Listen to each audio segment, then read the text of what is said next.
Non plus, du tout. C'est pour ça qu'il mettait en perspective, je pense, enfin, oui, de ce qu'il estimait vraiment, et ça c'est vraiment musique classique et les peintres. On peut imaginer qu'il aurait apprécié la reconnaissance à l'étranger qui est venue ces 15 dernières années, avec des groupes anglo-saxons qui le citent comme référence, avec l'album Melody Nelson, qui est devenu un standard international aujourd'hui, alors que c'est un disque, vous le savez mieux que personne, qui n'a pas marché en France à sa sortie, mais qui est devenu peut-être le symbole de la pop française aujourd'hui dans le monde.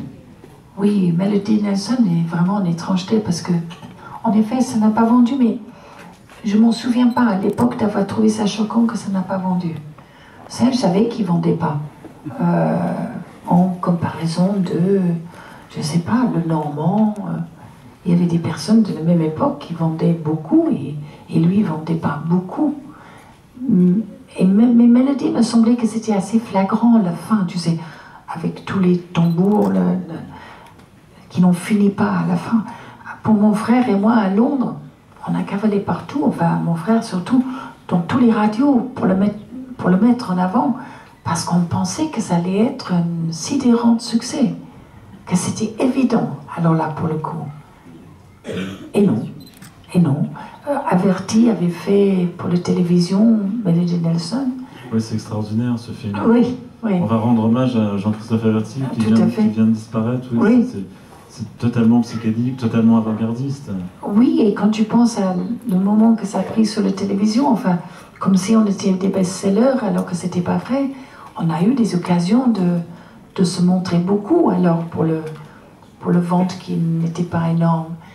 Tout comme les Carpentiers qui nous a permis de faire, je sais pas, pratiquement chaque samedi, de faire des top A, des best-of. Enfin, c'était génial et très, très courageux de leur part.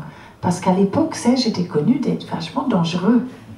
Donc d'avoir les choses un samedi soir à 8 h quand même, et de oser demander à cet homme de grande qualité, mais de grand danger aussi, ils étaient fabuleux. Hein. Et ils savaient, ils avaient un instinct et un goût remarquable. Et Serge avait un devoir vis-à-vis d'eux, parce que c'est grâce à Gilbert qu'il était sélectionné pour faire Poupée de cire, Poupée de son et gagner l'Eurovision. Donc il pouvait lui demander un vendredi soir pour le samedi des inédits. Il les faisait toujours et avec gaieté. Et en plus, c'était des choses où il n'allait même pas à la SACEM pour signer les trucs, c'était juste pour un coup.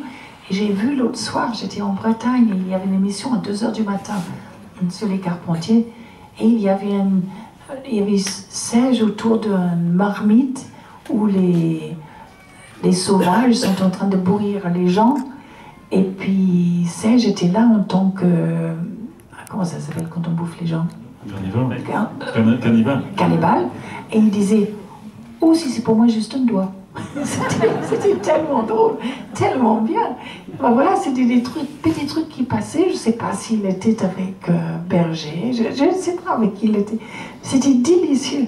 Et voilà, c'est tout le charme de ce personnage et aussi le charme de l'époque où c'était possible d'avoir des émissions pendant prime time sur la télévision et d'être une vraie artiste qui ne vendait pas beaucoup, qui était vachement populaire au même temps, avec le riche homme qui veillait bien qu'il ne faisait pas juste le cercle de minuit et les shows chics, qu'il fallait aussi qu'il fasse des émissions populaires à 8 h, parce que c'était une nécessité pour Serge d'être aimé.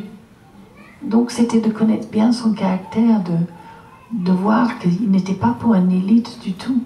D'ailleurs, il a écrit pour que tout le monde comprend, et comprend qui veut. L'autre, les chants de Val-de-Roc, qui connaît ça?